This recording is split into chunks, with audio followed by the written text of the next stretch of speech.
Bem-vindo à nossa última aula da nossa integração.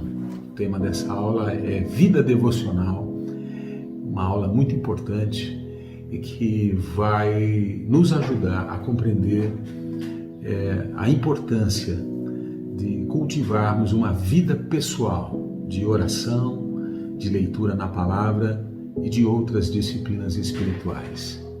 Você pode acompanhar na sua apostila, onde esse conteúdo está à sua disposição. Vida devocional, o que é isso? Eu quero começar citando uma frase do Richard Foster em seu livro chamado Celebração da Disciplina. E ele começa o primeiro capítulo com a seguinte frase: a superficialidade é a maldição de nosso tempo. A doutrina da satisfação instantânea é, antes de tudo, um problema espiritual. A necessidade urgente hoje não é de um maior número de pessoas inteligentes ou dotadas, mas de pessoas profundas. Esse é o drama da sociedade moderna, a superficialidade. Nós temos acesso a um volume gigante como nenhuma outra geração na história, mas o fato é que nós somos, na maioria das vezes, ou grande parte das vezes, superficiais. A gente não conhece com profundidade aquilo que estamos falando. E na vida cristã nós corremos esse risco também.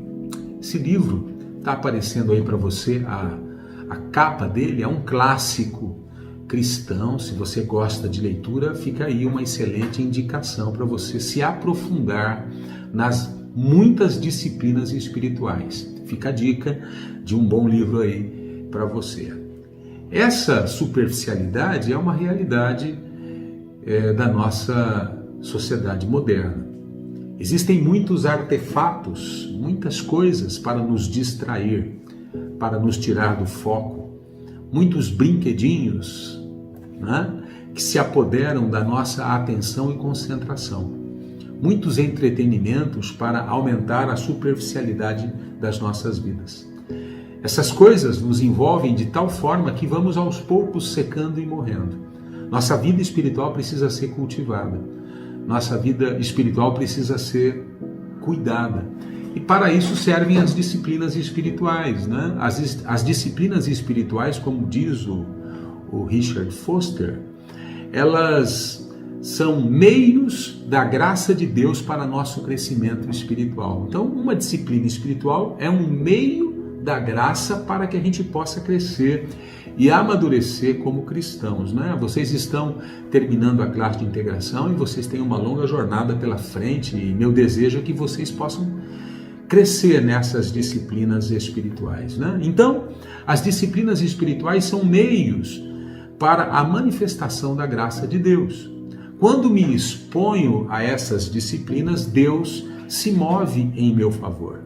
É como se disséssemos a Deus, ao Pai: eu quero te amar mais, eu quero ser mais parecido com Jesus, eu quero buscar em primeiro lugar o reino de Deus e a sua justiça. Então, quando eu me exponho às disciplinas espirituais, eu estou declarando que desejo conhecer a Deus, que desejo me tornar parecido com Jesus, que desejo ter comunhão com Deus, Então, essas disciplinas, e nós vamos falar de algumas delas aqui, são instrumentos que me colocam, ou nos colocam, melhor dizendo, diante da vontade de Deus, diante das realidades espirituais. Quando eu me exponho a uma disciplina espiritual, como a oração, como a leitura da palavra, o jejum, algo extraordinário vai acontecendo em meu interior. As disciplinas espirituais nos colocam em lugares onde somos abençoados por Deus, onde as águas da vida vão influenciando, adentrando, transformando o nosso interior. O caminho das disciplinas espirituais, precisamos separar disciplinas espirituais do legalismo, As disciplinas espirituais são ou devem ser praticadas por amor e voluntariamente, né? O caminho das disciplinas espirituais nos leva à transformação e à cura que precisamos e buscamos. Não é um caminho fácil a ser trilhado. Nele nos encontraremos com as dificuldades, mas também nele nós encontraremos desafios, dificuldades, mas também grandes alegrias. Esse caminho das disciplinas espirituais exigirá uma disposição da nossa parte. À medida que seguimos por este caminho, Deus irá nos libertando. À medida que você se aprofunda na palavra, à medida que você gasta tempo na oração, Deus vai libertando sua vida. Gosto muito de um versículo que sempre cito: conhecereis a verdade e a verdade vos libertará. Conhecer a verdade passa pelas disciplinas espirituais. E à medida que você se aprofunda nelas, cadeias e grilhões da sua alma vão sendo quebrados. Sua mente vai sendo renovada e você vai se tornando cada vez mais parecido com Jesus, que é o propósito do Senhor. Então, a vida devocional, as disciplinas espirituais têm um propósito: nos tornar mais semelhantes a Jesus Cristo.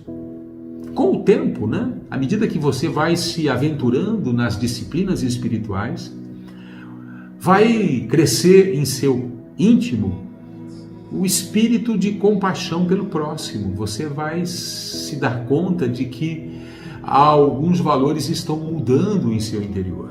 Aquilo que era tão difícil vai se tornando mais natural. Não precisaremos mais fazer força para amar as pessoas e sermos solidários com elas. A amargura vai perdendo poder de controle sobre as nossas emoções.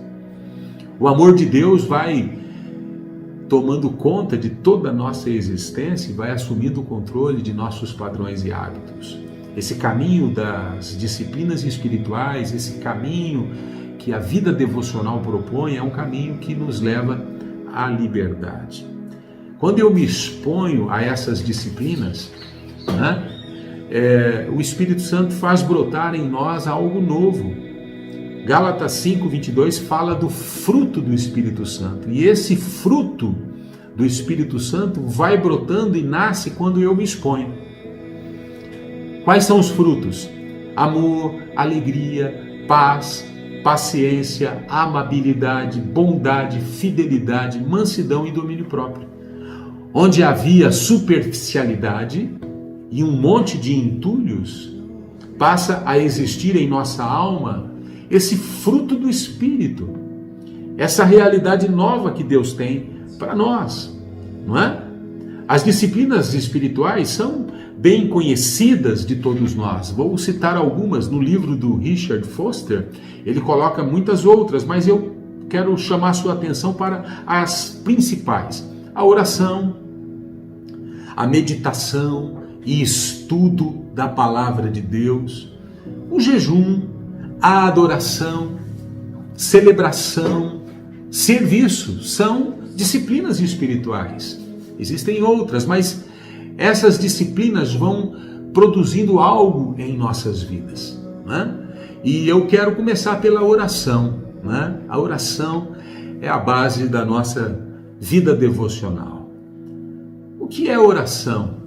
Oração é falar com Deus. Orar deve ser mais do que um monólogo no qual nós falamos para Deus, mas também significa escutar a Deus. Significa ficar em silêncio para ouvir o que Deus tem a nos dizer. Orar é mudar. Quem ora não permanece a mesma pessoa. Eu costumo dizer que a oração é a avenida central que Deus usa para transformar nossas vidas. Quanto mais nos aproximamos do pulsar do coração de Deus, tanto mais vemos nossa necessidade, tanto mais desejamos assemelhar-nos a Cristo. Quanto mais você ora, quanto mais você se aproxima de Deus, mais você conhece o coração de Deus e mais você percebe as mudanças que Deus deseja promover em sua própria vida. Então a oração exige coragem para mudar, não é verdade? A oração fazia parte do estilo de vida de Jesus. Se Jesus, o Santo Filho de Deus, aquele que viveu sem pecado, orava, e orava com frequência e insistência e com intensidade, quanto mais eu e você precisamos cultivar essa disciplina espiritual. Olha o que diz Marcos capítulo 1, verso 35. E levantando-se de manhã, muito cedo, fazendo ainda escuro, saiu e foi para um lugar deserto e ali orava. Né? Lucas capítulo 11, verso 1. E aconteceu que, estando ele a orar num certo lugar, quando acabou, lhe disse um dos seus discípulos: Senhor, ensina-nos a orar, como também João ensinou aos seus discípulos. Interessante isso. Se você ler os evangelhos, você vai encontrar esse padrão de oração na vida de Jesus. Os discípulos ficaram tão impressionados com a vida de oração de Jesus, com os resultados, com os frutos que Jesus expressava sempre que ele vinha dos seus encontros de oração com o Pai, que eles perguntaram: ensina-nos a orar. Tem algo que o Senhor realiza na presença de Deus quando ora que nós queremos saber como é.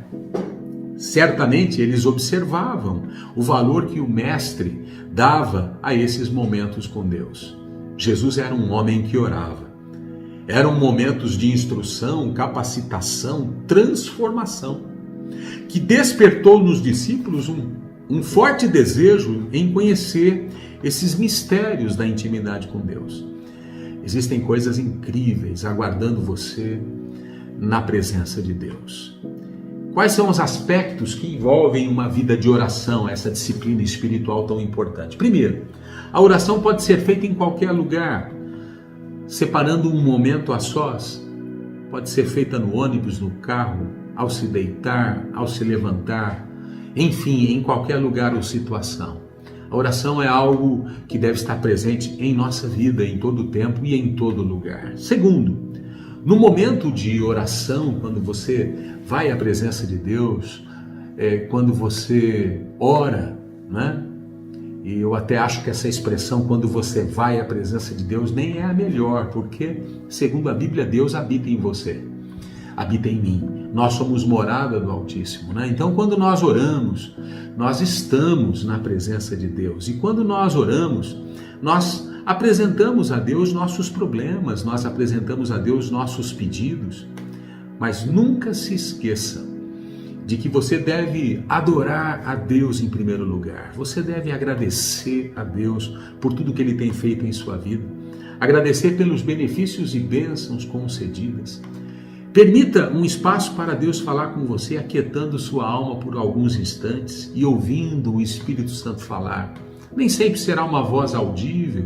Eu diria que na maioria das vezes o Espírito Santo coloca impressões, traz lembranças, memórias ao teu coração enquanto você ora, enquanto você fica em silêncio.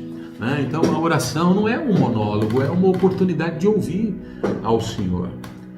Uma verdade bíblica que está em Mateus capítulo 7, do verso 7 a 11, se você quiser ler, é que Deus tem prazer em ouvir e responder nossas orações. Bonito isso. Deus se alegra em ouvir e mais, em responder nossas orações. As coisas que nos preocupam precisam ser colocadas diante do Senhor. Filipenses capítulo 4, versos 6 e 7, nos ensina a trazer tudo aquilo que nos preocupa, toda a nossa ansiedade e entregar a Deus. Precisamos orar sempre em nome de Jesus. Se você for lá em João capítulo 14, verso 13 e 14, né? Somos ensinados, a nossa oração precisa ser feita em nome de Jesus. É o nome de Jesus que é a assinatura da nossa oração. É o nome de Jesus que dá autoridade à nossa oração. Sempre que você orar, encerre dizendo em nome de Jesus, né? É nesse nome que encontramos poder. Precisamos cultivar o hábito de orar diariamente. A oração não pode ser dominical, ela precisa ser diária, ela precisa ser um hábito incorporado ao nosso estilo de vida. Separe tempo né, para a oração. Envolva-se na oração da comunidade. Existe essa oração individual, essa oração que eu fecho a porta do quarto e oro ali, eu e Deus. E existe a oração coletiva, a oração da igreja, a oração da célula. Tão bom quando você participa, quando você diz amém a uma oração que está acontecendo na comunidade, né? E devemos orar com naturalidade, usando nossas próprias palavras. Não precisamos de frases de efeito, não precisamos de orações copiadas, nós precisamos de orações que brotam do nosso coração. Deus conhece o nosso coração, Deus conhece você, você não precisa ter uma linguagem própria, aliás, não precisa ter uma linguagem especial. Ore como quem fala com um amigo, abra teu coração a Deus, vá à presença de Deus e grandes coisas vão acontecer. Né? Uma outra coisa importante, né? Jesus deixa claro que se eu estou em comunhão com Ele e estou cheio de Sua palavra, minhas orações sempre serão atendidas. É verdade, existem orações que a gente faz que são apenas desejos da nossa alma. E Deus nem sempre vai responder, porque Deus não é um Pai que atende todos os nossos desejos. Às vezes os nossos desejos não são bons para nossas vidas, como a gente pensa que eles são. Mas quando eu oro a palavra, quando eu oro aquilo que Deus está colocando no meu coração, eu posso ter a certeza de que eu serei atendido. Posso orar com fé e crer que será feito, porque eu estou orando a vontade de Deus. O segredo desta fé extraordinária é a comunhão com Deus e Sua palavra. Como cristãos, né, nós estamos começando a nossa jornada, você está passando pela classe de integração, você precisa cultivar a sua comunhão com Deus através da oração e a sua comunhão com Deus através da palavra de Deus, né? Quando gastamos tempo com Deus, meus irmãos e irmãs, adorando, confessando pecados, meditando na palavra de Deus, agradecendo, pedindo, Deus nos dá direção, nos revela seus planos e seus propósitos. Através desse tempo de oração, de comunhão, o Espírito Santo comunica a vontade de Deus ao nosso coração. E então, oramos com fé e as coisas realmente acontecem. É tremendo quando você está a sós com Deus, quando você está no quarto, quando você está no jardim, quando você está caminhando e o Espírito Santo traz alguma coisa ao teu coração e você ora naquela direção, você pode ter a certeza de que você está se tornando um parceiro de Deus na realização dos seus projetos aqui na terra. Isso é tremendo, né? A oração, a gente costuma dizer, tem o objetivo de nos envolver nos propósitos de Deus, em vez de envolvermos Deus em nossos planos. Pessoal, a oração é isso, é buscarmos discernir o que Deus está fazendo e nos tornarmos parceiros de Deus em oração. Muitas vezes nós queremos que Deus venha realizar nossos planos. Que tal a gente se colocar à disposição para realizarmos os planos de Deus nessa terra? Não é verdade? Deus tem prazer, já disse, em responder orações que estão de acordo com a vontade dele. Mas ele se recusa a responder orações que não são consistentes com o que ele quer e que muitas vezes são apenas desejos da nossa alma, são desejos enganosos. Precisamos ouvir a voz de Deus para que possamos orar com eficácia. E só vamos ouvir a voz de Deus se gastarmos tempo em sua presença, se gastarmos tempo com a sua palavra, se meditarmos na palavra, se ficarmos em silêncio muitas vezes na presença dele. John Piper, um famoso escritor americano, diz assim: a oração é a tradução em milhares de palavras diferentes de uma única frase, pois sem mim vocês não podem fazer coisa alguma. Quando eu oro, eu estou reconhecendo que sem Deus eu não posso viver e eu não posso realizar coisa alguma. Quando oramos, somos como o filho pródigo que reconhece sua miséria e retorna à casa do pai. Quando oramos, somos um filho que reconhece: Pai, eu preciso de Ti. Ao orarmos, estamos retornando para o lugar de onde nunca deveríamos ter saído. Ao orarmos, estamos nos reconciliando com o Pai. Ao orarmos, podemos nos preparar para a festa, pois atender o clamor do seu povo traz honra a Deus. Quando Deus atende o nosso clamor, isso traz honra ao nome dele. Ao orarmos, demonstramos confiança nele. Ao orarmos, reconhecemos que sem ele nada podemos fazer. Existem dois tipos de oração, para simplificarmos aqui nossa conversa: a petição e a intercessão. A petição é pedir por si próprio. Você sabe que Deus incentiva as pessoas a orar por suas preocupações pessoais. A palavra de Deus está cheia de orações que foram respondidas. Pessoas que buscaram a Deus e oraram e clamaram e Deus as ouviu, né? Por exemplo, lá em Lucas capítulo 1, verso 13, encontramos a resposta de Deus à oração feita por Zacarias por um filho. Ele pediu a Deus um filho e o pedido de Zacarias foi atendido. E quem nasceu dessa oração foi João Batista. Então Deus espera e se agrada em receber nossas petições, nossas orações. Vá a Deus, apresente a Ele a sua causa, como aquela viúva que importunava o juiz. Deus aprecia ouvir você e participar de sua vida. A resposta de Deus para as suas orações ajuda a moldá-lo como a pessoa que Ele quer que você se torne. É verdade. Quando Deus responde a tua oração, de certa forma Ele está moldando você, transformando você numa pessoa que Ele gostaria que você se tornasse. Ele não concede aquilo que você ora por motivos errados. Deus é um Pai responsável. Ele sabe aquilo que pode ser bom ou ruim para você. Você que tem filhos, né? Eu sou pai, eu atendia aquilo que eu compreendia que era bom para eles. O segundo tipo de oração que eu disse é a intercessão. Orar por outras pessoas. Tiago, capítulo 5, verso 16, nos instrui a orar pelos outros, a orar uns pelos outros. Jesus muitas vezes orou pelos seus discípulos. Um dos melhores exemplos encontramos lá em João 17, no Evangelho, que registra a oração de Jesus por seus discípulos antes dele ir para a cruz. Leia João 17, veja que oração intercessória, que oração poderosa Jesus faz por nós, pelos seus discípulos e por nós que seríamos discípulos no futuro. Deus quer usar você como instrumento para fazer a vontade dele quando você ora por outras pessoas, né? Conectado com a oração, nós temos a adoração. O que é adoração? Que é uma outra disciplina espiritual. Nós somos adoradores. A Bíblia diz que Deus Pai procura os verdadeiros adoradores. Adoração é prestar culto a Deus através de um amor profundo e extremo.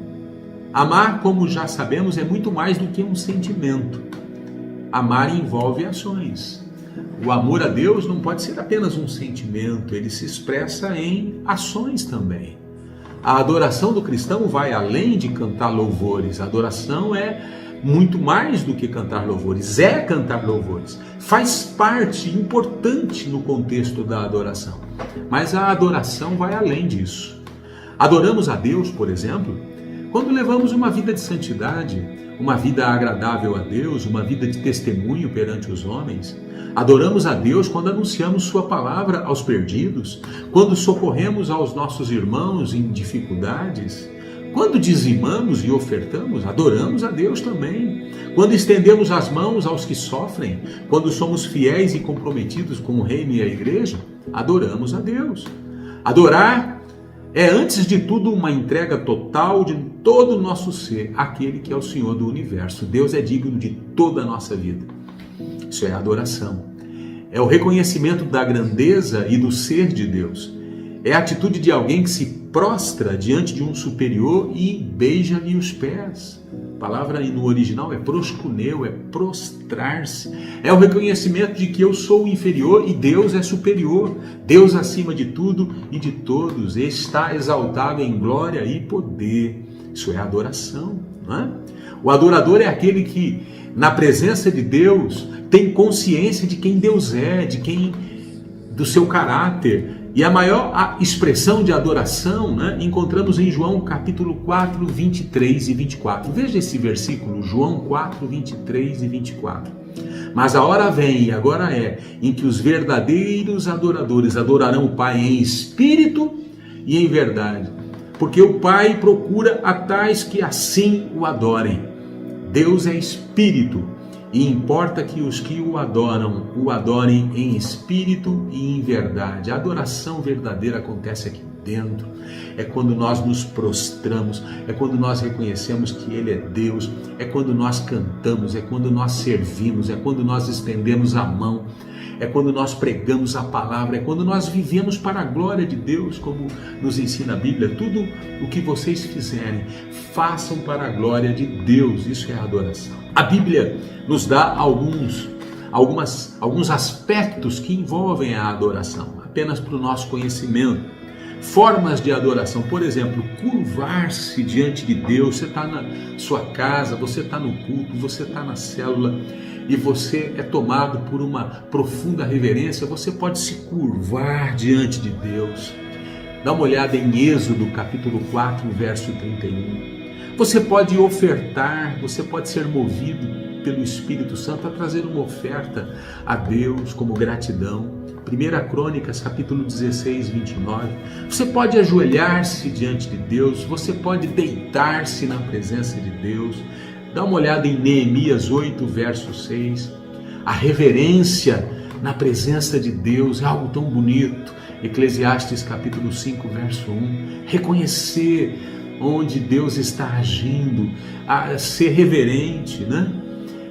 Isso tudo são aspectos que envolvem a adoração. A adoração deve ser prestada, como você sabe, somente a Deus, não a outro Deus. Êxodo capítulo 20, verso 1. Dá uma olhadinha. Deus está procurando, né? Como a gente leu há pouco em João 4, 23. Venham, diz a Bíblia, venham. Adoremos prostrados e ajoelhemos diante do Senhor, o nosso Criador. Está lá no Salmo 95, verso 6.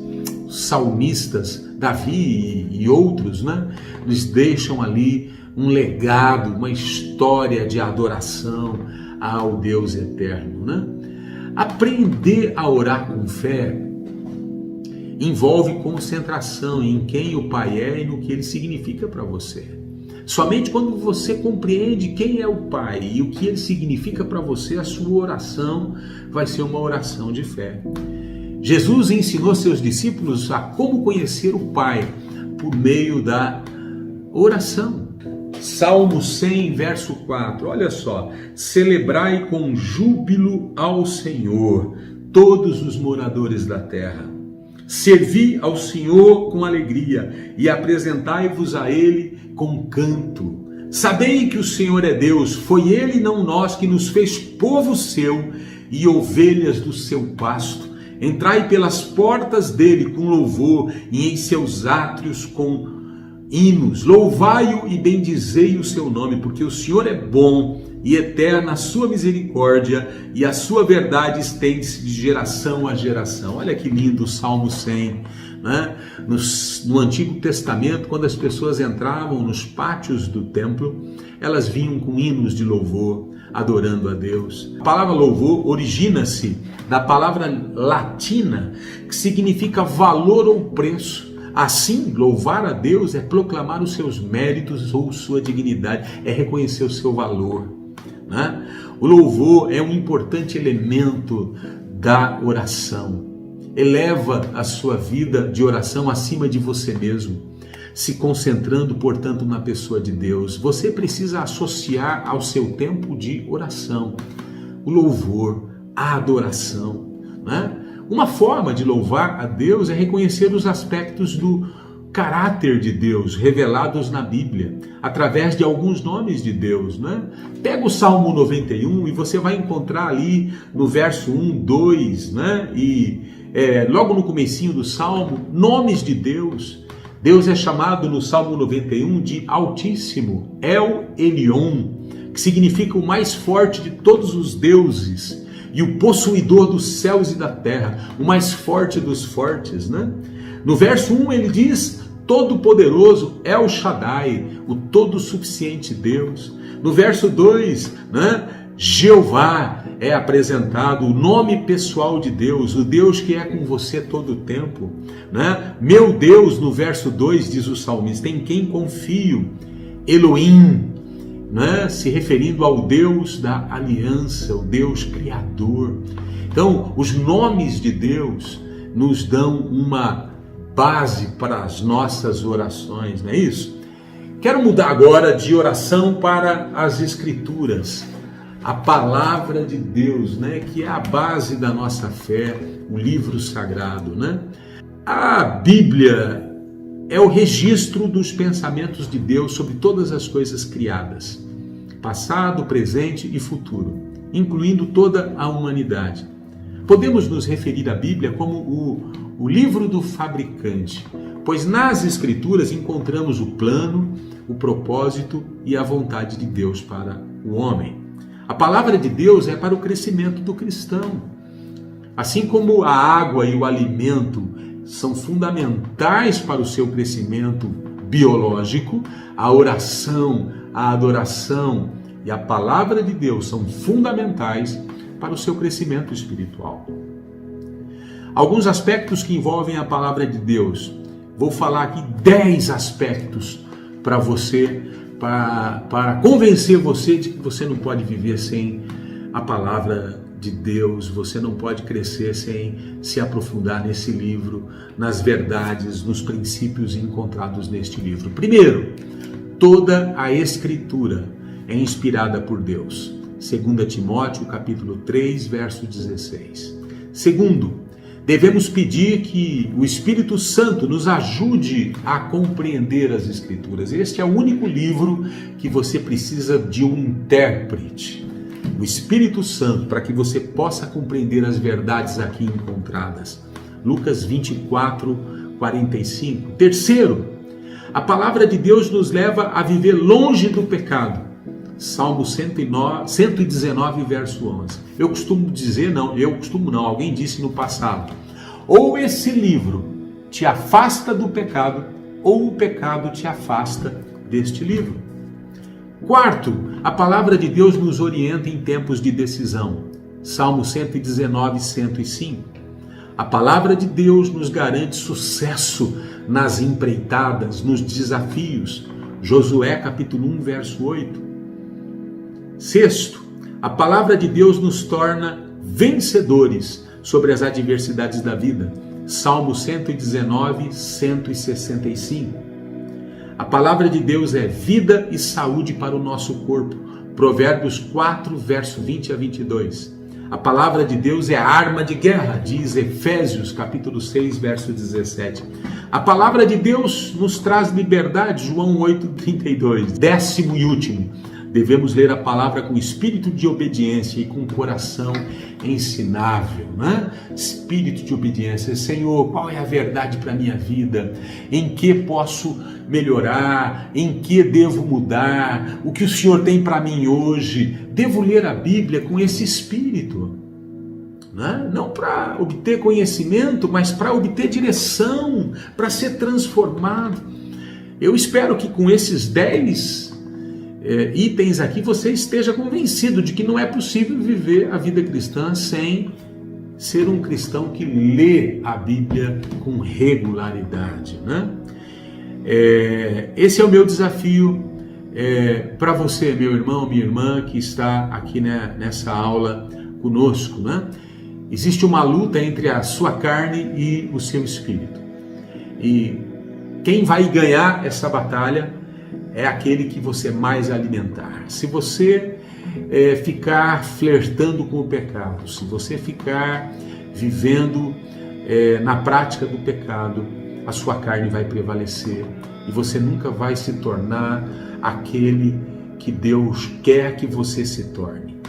Mas se você alimenta o teu espírito através das disciplinas espirituais, através de uma vida devocional consistente, você vai alcançar o propósito, o destino que Deus tem para você. Não é? Então, eu quero ler com vocês Gálatas capítulo 5, verso 16 a 21.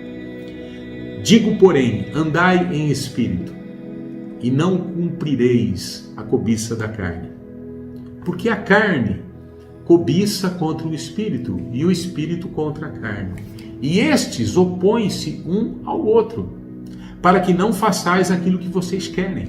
Mas se vocês são guiados pelo espírito, vocês não estão debaixo da lei. Porque as obras da carne, quer dizer, a carnalidade, são manifestas. As quais são?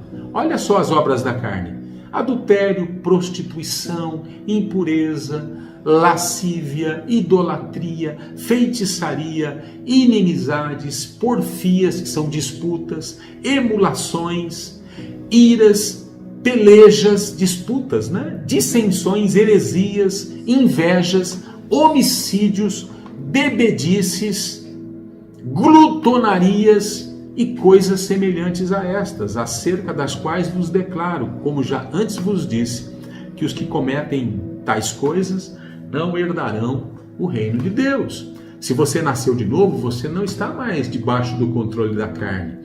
Se você nasceu de novo e creu em Jesus, o Espírito Santo habita em você. E você agora tem o Espírito Santo como instrutor, como aquele que vai guiar a sua vida. Mas você não pode viver alimentando a sua carne. O velho homem, a velha natureza deve ser crucificada. Você agora é nova pessoa. Se alguém está em Cristo, é nova criatura. As coisas velhas da carne já passaram e tudo se faz novo. E como é que eu enfraqueço a carne e fortaleço o espírito? Através das disciplinas espirituais. Quando você se apresenta diante de Deus, quando você busca a presença de Deus. Olha o que João diz em 1 João capítulo 2, verso 15. Não ameis o mundo, nem o que no mundo há.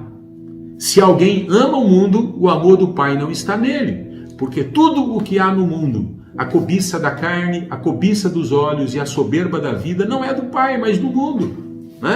Então, aquele que escolhe amar ao mundo e tudo aquilo que o mundo oferece, os valores do mundo, a tudo aquilo que está ligado ao pecado e à velha vida, o amor do Pai não permanece nele. Você precisa fechar a porta que mantém você ligado ao mundo. Você precisa tomar decisões, você precisa fazer escolhas alinhadas com a palavra de Deus. A gente tem um exemplo aí na sua apostila. Se você teve problemas com o alcoolismo, se você foi uma pessoa dominada pelo álcool no passado, se você foi escravo disso, você tem que ficar longe dos bares. Lá no AA, nos Alcoólatras Anônimos, que é uma instituição que tem ajudado milhares de pessoas ao redor do mundo, as pessoas são orientadas, fique longe daquilo que expõe você ao velho problema. Seja sábio, Seja sábio, Cultive o teu relacionamento com Deus através das disciplinas espirituais. E caminhando para o final, alimentamos o espírito quando nos expomos às disciplinas cristãs. A palavra de Deus e a oração representam as refeições principais para sustentar nosso espírito e vencer as tentações da carne. Participar das atividades da igreja, como cultos e células, também é uma proteção contra as investidas da carne. Quando você começa a se afastar da comunhão, sua vida espiritual entra em perigo. Uma luz amarela se acende. Por isso, tenha compromisso com a sua célula, tenha compromisso com as reuniões da igreja, reuniões de oração, com os cultos, tenha compromisso com a palavra de Deus, tenha compromisso com a oração. Ande no Espírito e você vai vencer. Amém? Gálatas capítulo 5, verso 16. Digo, porém, andai em espírito e não cumprireis a concupiscência da carne, a cobiça da carne. Quando uma pessoa crê no Senhor, como já lhes disse, e experimenta o novo nascimento, o Espírito Santo vem habitar no seu interior. Todo cristão, e você é um cristão, tem o Espírito de Deus habitando em seu interior. Romanos 8:9 diz assim: vocês não estão na carne, mas no Espírito, se é que o Espírito de Deus habita em vocês. Mas se alguém não tem o Espírito de Cristo, esse tal não é dele. Deus tem muito mais para você. Deus tem muito mais para você. Estou feliz porque você está concluindo a sua classe de integração, A próxima estação será o encontro com Deus. Será um retiro onde nós vamos buscar o batismo no Espírito Santo. Nós cremos que existe uma segunda experiência para o cristão. A primeira é quando ele se converte, quando ele nasce de novo, o Espírito Santo vem habitar no seu interior. E uma segunda experiência nós chamamos de batismo no Espírito Santo. É quando o Espírito Santo visita você de forma poderosa e você se torna uma pessoa cheia do Espírito, cheia de unção, cheia de autoridade e poder para viver plenamente o propósito do Senhor para a sua vida. Nós esperamos você no encontro com Deus. Espero que você comece a investir tempo com a palavra, que você comece a investir tempo com a oração, que você também comece a investir tempo com o jejum e que você seja um adorador. Que você entenda que você precisa andar no Espírito e Deus vai ajudar você. Deus abençoe sua vida. Muito feliz por você estar concluindo nossa classe de integração. Seja muito bem-vindo à nossa comunidade. Eu sei que você está aqui para cumprir um propósito. E a minha oração como seu pastor é que você possa viver plenamente o que Deus tem para você em nosso meio, no nome de Jesus. Deus te abençoe. Espero que você possa ter sido edificado no nome de Jesus. Amém.